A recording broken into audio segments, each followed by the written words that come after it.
Hello, my sweet friends. Today I wanted to film a special video to me. I just embarked on a journey and a receiving and a download of something so deep to my heart, and I would honestly feel guilty if I never expressed and shared my gratitude for this experience and for it coming into my life and for the realignment that I feel to myself. And that's the experience of having my Akashic Records read. I think a lot of people are probably wondering what Akashic Records are. I'm assuming if you found my video, then maybe you were looking into what they are yourselves and just having curiosity. So basically, the Akashic Records is a very high dimensional plane that we are able to tap into since we are a part of everything and nothing. I believe that they say this plane of information is on the 12th dimension. I personally do not know too much about the dimensional levels and how that works, but when you are getting a reading, you are connecting with someone who is able to tap into that plane, and I believe that we all have the capability to do so, but it's just like anything, you have to learn how to be able to do that. And when you're able to find someone who can tap into this plane, they are not reading you necessarily as like a psychic or your physical energy.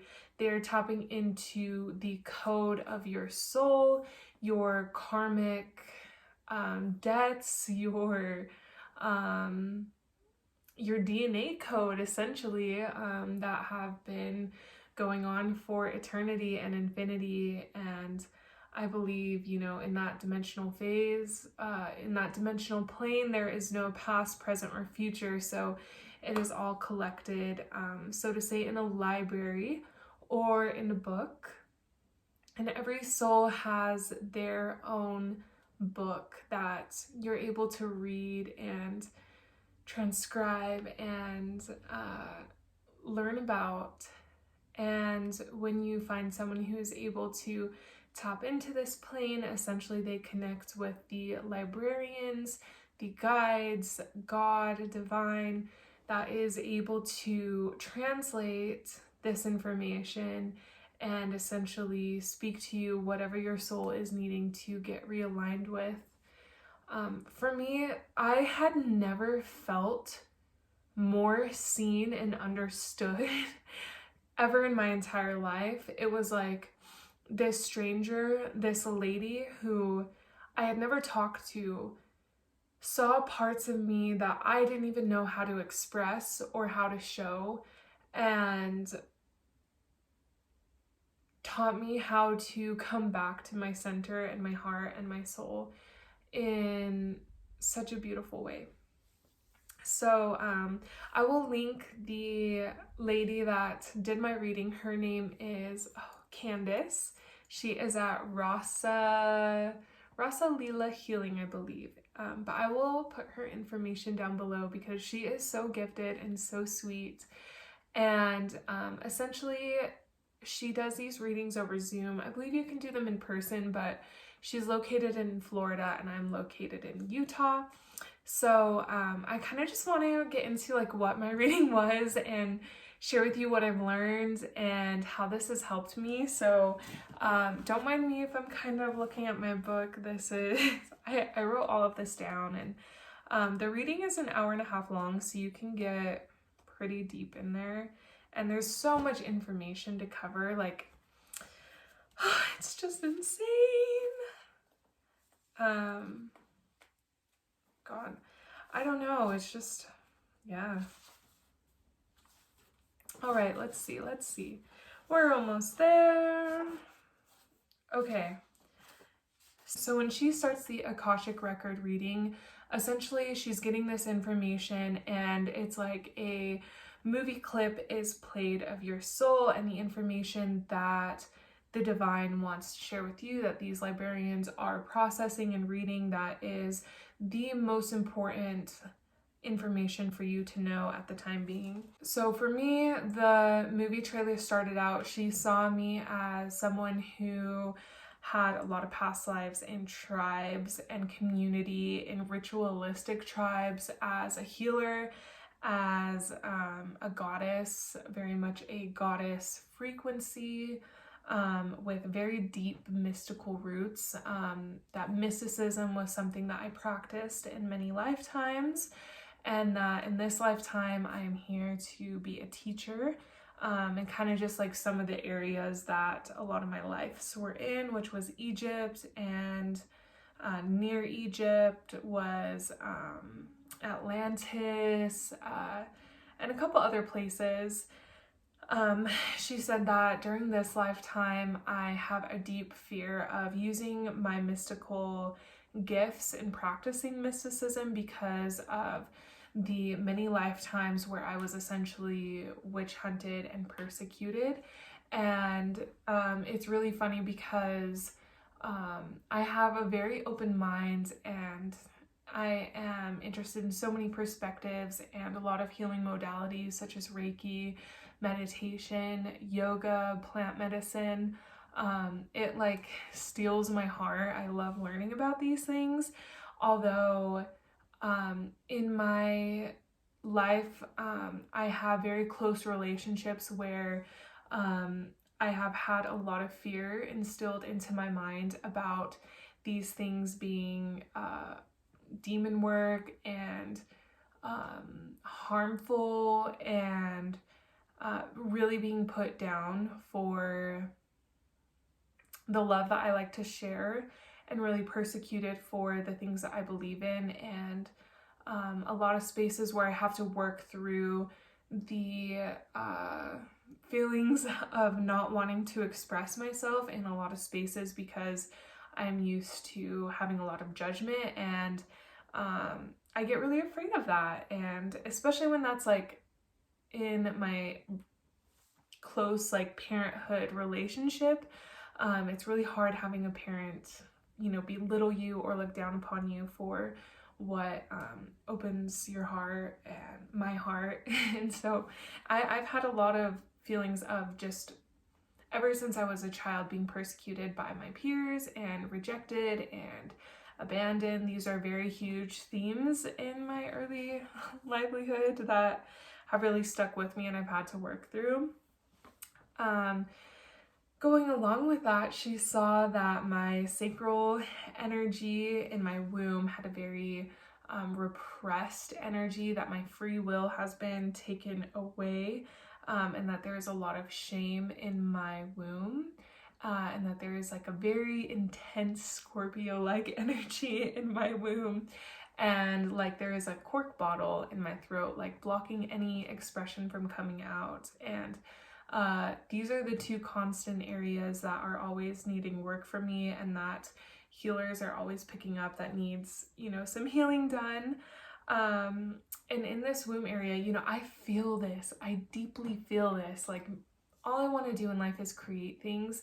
And I have this constant battle of shutting down my creation and also being afraid to speak my creation and my truth. And if I can't express my creation and I'm shameful of my creation and sensuality, then, you know, I go nowhere. I've had eating disorders, which are also associated with the womb area, and a lot of shame just on diving into kind of the divine feminine energy. And when she said this, I started like tearing up, and I could feel it. I felt an aching in my womb area, and even now, like when I speak, it's almost like my voice and my expression and my emotion cannot be vocalized.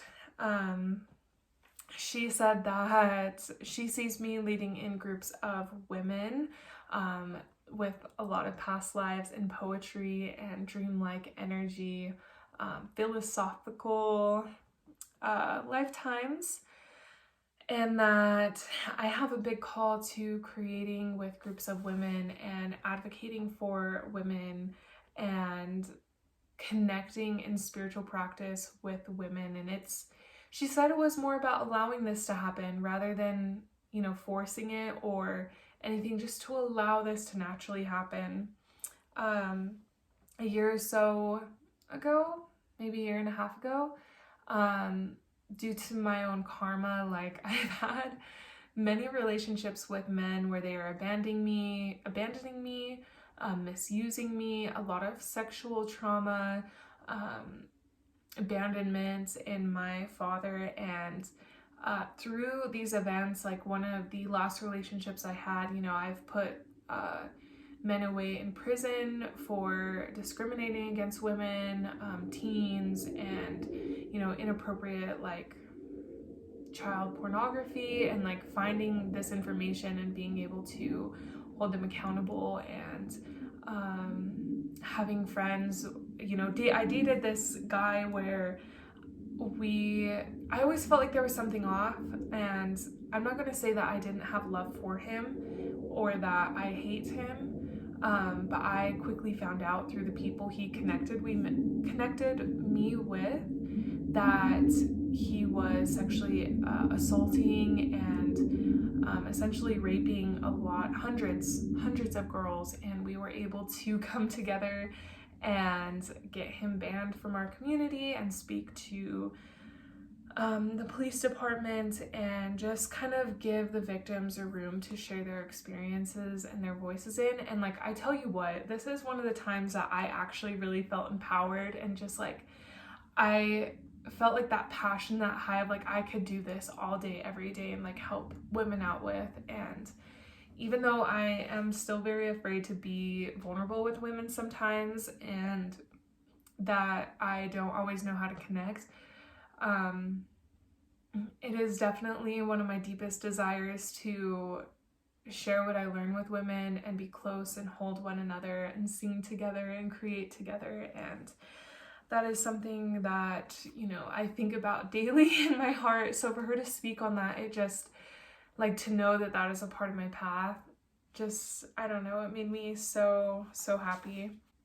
She also got into relationships with my father wound and our past lives, and that's, essentially, it's funny because he is a very religious person, very dogmatic, and I, in this past life, had a baby out of wedlock, and in this lifetime, he was like a priest in a very high, I'm assuming, Catholic church, and that I had to give this baby away. And this is where a lot of my wounding comes from. And this relationship between us has impacted deep wounds in me and parts of my life, but also has brought me some of the biggest growth opportunities and empowering moments, especially with boundaries. He is definitely a very, very, very, very deep narcissist, and I love him, but I can't believe how much power I've given away and how I've always stayed in a victim mindset. And there's just a lot of things that are there in that relationship, and a lot of shaming that I have to release. And this has taught me to have unconditional love and to accept myself and to be myself no matter what. So she said to look into astrology and where Sagittarius and my 9th house is in. And these are all traveling placements. She didn't know anything about me, that I have traveled a lot and that I've lived in a van, and that one of my biggest passions is to travel and learn about different cultures and connections and just really share and teach what I learn. And she said that I need to feel free, that I need to be free, that I need to travel, and that I will move from thing to thing and never really stay consistent with one thing, and that scares a lot of people in my life. But just to know that that is totally and fully and completely okay, and that is definitely the Gemini in me. And she said, what'd she say? She kept bringing up creativity for me, which is something that, like, even YouTube videos or music or chanting, that I don't always make space for, although it is like the biggest passion that I have. And she said that commitment is different than confinement, and that through commitment to myself and these passions and dreams and playfulness is where I will find my freedom, and that I won't be confined. And she stated that I had many years of confinement, and that I need to be able to be free and commit to those things, and that I will be supported no matter what. And that it feels so good just to have someone who understands me. And like, you know, most of the people in my life, they care about me so much, but they don't understand my need of being free and of learning and of creating my life in such authenticity that, you know, it to them it sometimes I think feels personal. And just to have someone, you know, supporting me and acknowledging that this is part of my path, like, just made me feel so much more confident in my choices and in trusting myself, and like, oh my gosh, like, I knew this, like, thank you for telling me, and like getting any other voices out of my head. She said that I need to be careful of people who have this similar free will spirited energy, because I am in a very self-actualized place, and a lot of times I could meet or interact with people who seem to have this energy, but instead it's out of avoidance, and that I could slip into avoidance, which is funny because I asked her, I was like, why do I feel so drained around the people? Like, I'm looking for my people, my tribe, and I don't know where to find them. And she's like, people are draining you. This is very real. And as soon as she said that, I finally understood like how I kept getting myself in this position. She said that she saw me in Central America teaching yoga, spiritual practice, and that I will be researching and watching for a modality to learn. And she literally didn't even know, but right now I'm looking at, you know, going into permaculture, and the reason I'm doing this is because I want to learn something and traveling around the world. So that was just confirmation for me. You know, she reconnected me with some of my guides, and letting me know where some of my starseed origins are, and to sing. And she said that I'm here to teach people that life is not so serious, and to go play and to commit to passion, and to teach, expressing in groups, alchemizing. Yeah, so there's so much more. I can't really put into words like what I feel. But if this is something that you are considering, like, since getting this information, I have felt so free to listen to my inner knowing and to commit to my inner knowing. And there was something like awakened within my DNA, within my cells, that came back to a remembrance that I could never, ever, ever express into words. It's a feeling, it's like a deep feeling where all confusion just melted away, any sorrows melted away, where I actually stepped into my self-empowered, beautiful self, and literally, since this reading, have broken chains that have continued for many years in victimization, in boundaries, in beauty, in love. And I just could not recommend this experience enough. I think it is worth every penny. You may know a lot of the things that are already shared, but just to hear that and to be seen and to know and to have guidance like that it's just so amazing. And I just feel like I can see and feel again and have my heart opened. And if you do decide to do this, I would love to hear about your experience and connect with you. And if you have any questions, like, please ask me. I would never share this if I didn't fully agree and feel in my heart that this was right. So that is my Akashic record reading experience. I appreciate you listening and being here. I hope that I answered any questions you had, or any second guesses, whatever it may be for you. I love you so much, and I hope that you have a beautiful rest of your day, and just stay listening to your inner knowing and your inner heart. It will never guide you incorrectly. Bye.